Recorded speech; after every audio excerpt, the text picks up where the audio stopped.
Shalom, Haverim, tudo bem com vocês?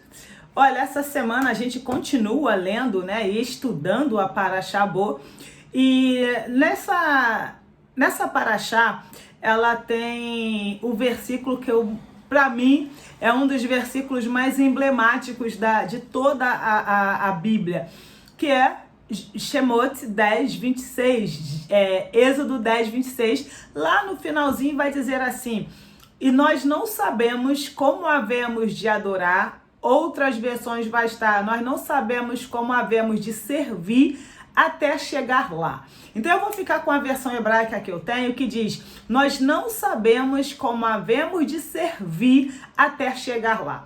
Então nós temos estudado no decorrer desta semana, e temos visto, na semana passada, na Parashá passada e desta semana, na Parashá passada nós vimos 7 pragas e essa semana nós estamos vendo as últimas 3 pragas. E nesta 9ª praga, ou melhor, antes de falar da 9ª praga, o que nós temos visto desde a primeira praga? Nós temos visto Paró, Faraó, que não é um nome, é um título, ok, do governante. Nós temos visto o Paró sempre arrumando uma estratégia, uma desculpa para não liberar o povo, ou quando ele decide liberar, ele quer liberar apenas parte do povo. Uma hora quer liberar só os homens, outra hora quer liberar as mulheres, a outra hora não quer liberar as crianças, outra hora não quer liberar o gado. Ou seja, ele sempre fica arrumando estratégias para que o povo ou fique alguma coisa, essa expressão é interessante, ou que fique alguma coisa lá no Egito. E aí o que acontece? Quando chega nesse versículo 26, de novo, Shemot 10, 26, lá no finalzinho, Moshe Rabbeinu, o que é Moshe Rabbeinu? O que é essa expressão Rabbeinu? Diz o nosso mestre, ou seja, Moisés, o mestre, de todo o povo de Israel. Essa outra expressão que eu quero que você grave. Moisés era o mestre de todo o povo de Israel. E aí ele vira para o faraó e fala assim: olha só, faraó, nós não sabemos como adorar até chegar lá.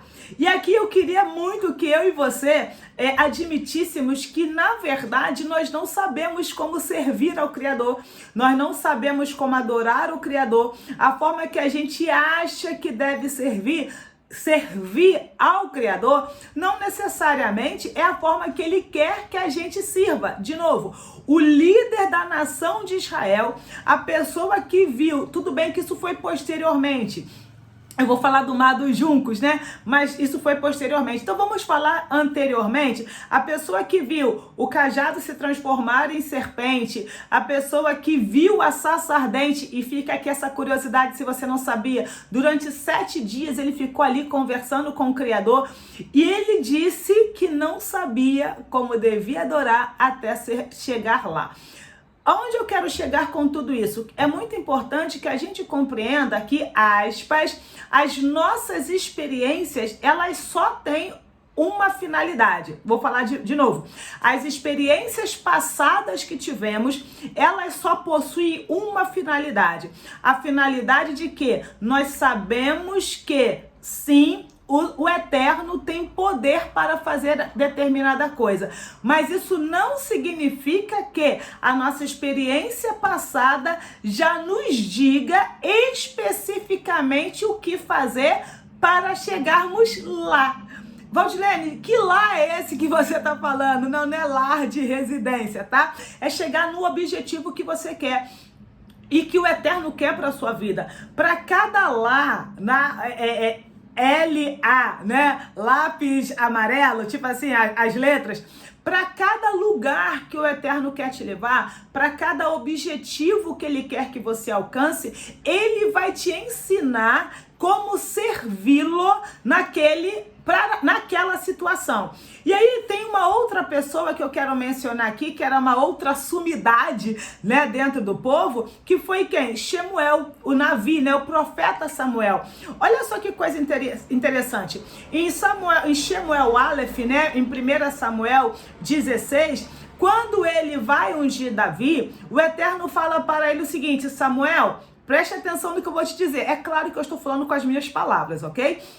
o Eterno fala assim para Samuel: Samuel, presta atenção no que eu vou dizer. Não atentes para a aparência dele, porque eu não olho para a aparência, eu olho segundo o coração.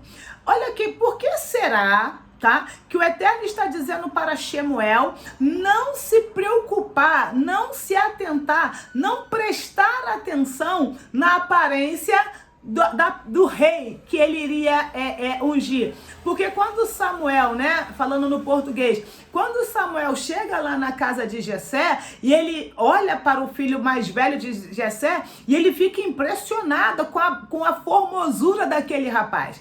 E aí a gente falou o quê? Que nós não podemos nos apegar às nossas experiências passadas como uma base para determinar as ações que teremos para as experiências futuras. Por que disto? Porque em Shemuel Aleph, né, em 1 Samuel 9:2, está relatando que Saul, né, Shaul, ele era o homem mais bonito da sua época.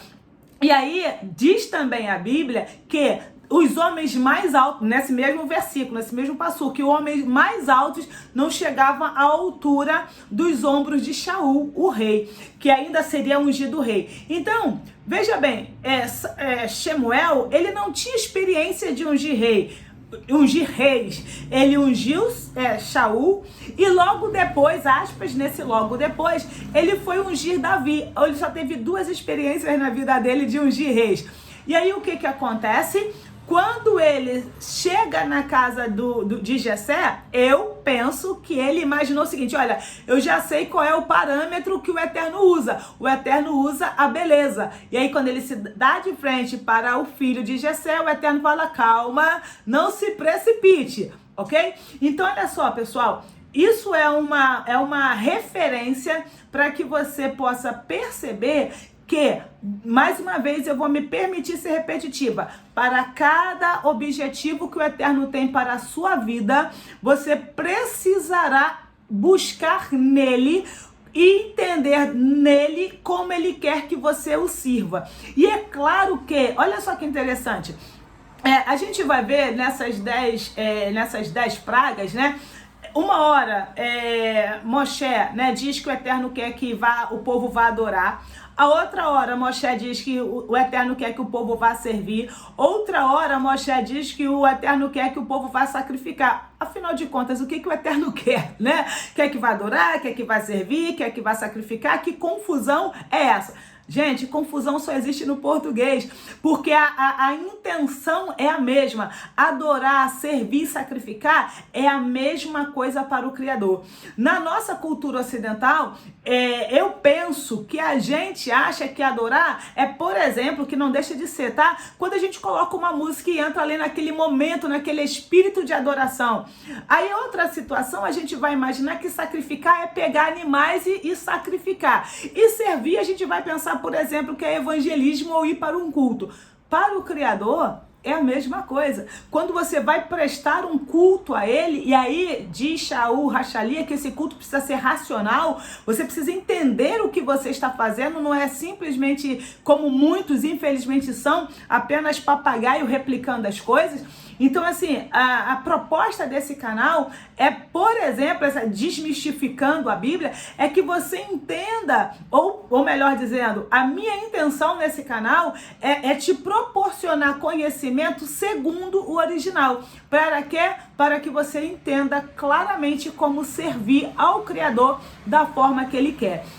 Então, essa era a mensagem que eu queria trazer para nós, tá? Para nós, porque eu sou a primeira a ser ministrada dentro desta aliá, né? Dessa porção, dentro da porção, digamos assim. Claro, aliá tá falando de subida e cada dia da semana a gente tem um trecho a estudar. Então, falando desta aliá, então essa é um dos versículos que eu mais gosto na palavra, que diz que a Radassa, que sou eu, a Radassa, eu sempre esqueço de me apresentar, mas que a Radassa não sabe como servir, a Radassa não sabe como adorar, a Radassa não sabe como sacrificar até chegar lá. E só que tem um detalhe, eu não vou aprender isso quando eu estiver lá, eu vou aprendendo isso na minha caminhada. Um fortíssimo abraço, shalom, shalom. Se você gostou desse vídeo, siga o nosso canal, curta, compartilhe e, é claro, deixe seus comentários. Mais uma vez, um fortíssimo abraço e até o próximo Desmistificando a Bíblia.